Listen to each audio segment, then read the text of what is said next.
So the Patriots at 4 is where Mel Kiper has Travis Hunter going. And I think for New England, all the debates about how do they have a massive left tackle need.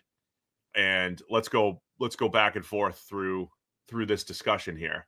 I mean, in my soul, Sam, I'd never want to draft a need over the best player, right? I never want that. So I don't even want to go down that path, but I understand the necessity of a left tackle with no other options for New England. So you at least have to have that discussion.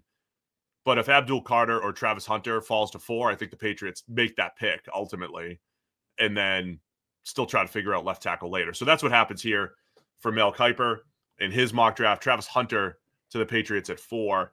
If QBs do go 2 out of the first 3 picks, I think New England gets their potential blue chip player here.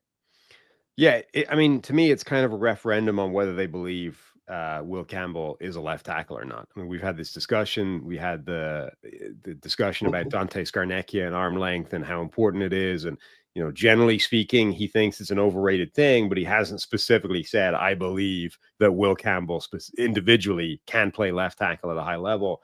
Renner has some concerns about Campbell's tape, just independent of the arm length things. Like, he's not this blue chip left tackle prospect on tape, even before you get to the historically short arms, incredibly small wingspan, et cetera, because you look at that offensive line, Vidarian Lowe at left tackle, Cole Strange at left guard, Garrett Bradbury, newly signed at center from the Minnesota Vikings, Michael Wenu at right guard, and then the great Morgan Moses at right tackle. Yes. That's still a disaster of an offensive line. Like, now you can still, there's players out there, right? We can still keep working on that. We can still chip away at it. But if you think that there's a left tackle, like the best left tackle in the draft, regardless of whether or not you have a top 4 grade on him, or if you think he's, a 10 to 15 player, the best left tackle in a given draft should be getting drafted to fill that left tackle spot, because that's the situation you put yourself in. Like, if you didn't want to be in that spot where we can't draft the best player available because we need a left tackle, you should have a guy in the building already, right? A guy that isn't Vidarian Lowe. But they haven't. So to me, it really comes down to, do you believe that Will Campbell is a left tackle or not? If the answer is yes, you basically have to draft him at 4. If the answer is no, then I think your conversation becomes like, can you take Membu at 4? Or do you, or do you think there's just no left tackle effectively in this draft? Or if there is, we're overdrafting him by like a half a round to get him at 4. We're taking the best non-tackle available and then hoping to God the draft falls our way and take one at the top of the second round. So I think we had parts of this conversation last week, and then you ended up pushing the button on Will Campbell. We were probably going to go that way. It may have slipped my mind that Abdul Carter was available at that point, because we haven't had a lot of Patriots Abdul Carter discussions. He rarely makes it there. I want to go on record until I change it. I'm on record right now until I later change my mind or forget that I said it. Patriots should go with the best player here. Like, this is always my philosophy, and we at least have to talk through how bad they might have the very worst left tackle situation in the NFL if Vidarian Lowe has to start. Cam Robinson just signed with the Houston Texans, which is another, I think that ends up being a pretty shrewd move for Houston to at least throw the Band-Aid on the left tackle spot for 1 year with Cam Robinson and picking up the extra draft capital for Laramie Tunsil. Like, that part of the balance sheet looks really nice for me for the Texans. I think that's a really good move. But that leaves the musical chairs for New England completely without. So now you're talking. So here's the debate.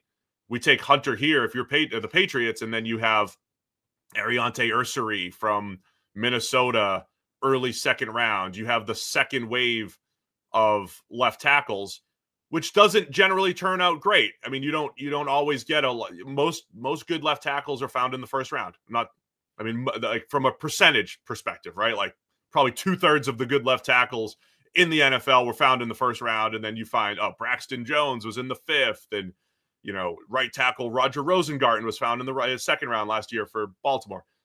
So you usually have to find your tackles early from a scarcity perspective. So you got to play that game. But I still think New England, as much as we always think through this right now, like, the line was so bad, it has to be fixed right now. You still have to think long-term, pick the best player. And I think Hunter would be the right move here for the Patriots. And I want to stay consistent with that. Hunter or Carter over Campbell if you're New England, and those are your options.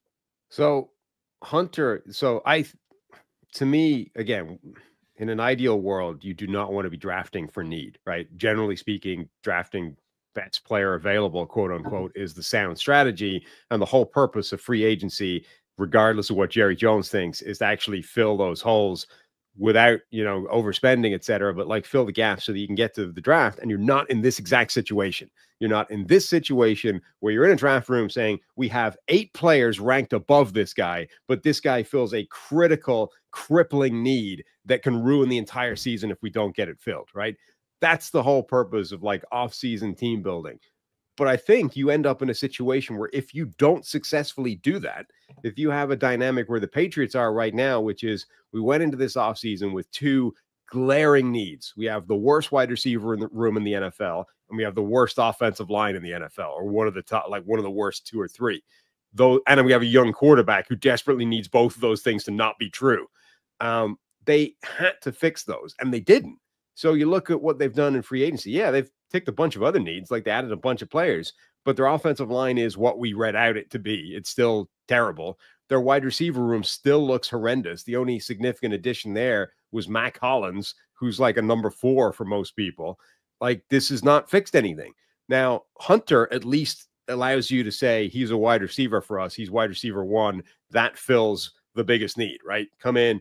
Suddenly, Travis Hunter is wide receiver 1. Now, Kayshon Boutte and Mac Hollins and Kendrick Bourne and the young guys they drafted a year ago, Jalen Polk, Javon Baker, Demario Douglas, like you can start to sell yourself in that receiving core looking a lot better if you simply plug in a legit wide receiver 1 to the top of that. So Hunter at least allows you to do that, right? Say, well, he's not an offensive lineman, sure, but he is wide receiver 1. And that was our other biggest need. And we're cool. We'll go get offensive tackle at the top of the 2nd and maybe the 3rd and, whatever. The problem is if you're just taking him and you think he's a cornerback, right? Or a cornerback that can moonlight. And now you're just taking the best player, which is generally speaking the right way of doing it in terms of the best possible outcomes of that player. But you haven't addressed like the 2 biggest, like you have 2 Achilles heels. You can't walk. Each one of your Achilles heels has an arrow sticking at the back of it, and you're trying to play in the NFL with a young quarterback. That can't fly. Yeah, do it later in the draft. That's where you are. But but the problem with that is that's what they did a year ago, right? They took the quarterback, and it's like, we will hammer the other 2 spots with the rest of this draft. And they slung, 4 or 5 draft picks at both offensive line and wide receiver. Love the strategy, love the idea. None of it worked. All of those guys were subpar, below standard players. I mean, yeah, I would have picked better players in all of those situations. I would have picked better players than Jalen Polk and Caden Wallace and Layden Robinson. I think there were better players. And look, maybe those guys will improve and prove to be productive later on, but you can't bank on that at this point, right? So the problem with that strategy is let's come back later and let's just shotgun it. Let's fire multiple picks at these spots and hope that some of them work out. Like, the problem is there's a reason those guys weren't drafted in the first half of the top or the first half of the first round. There's a reason they're available on day 3.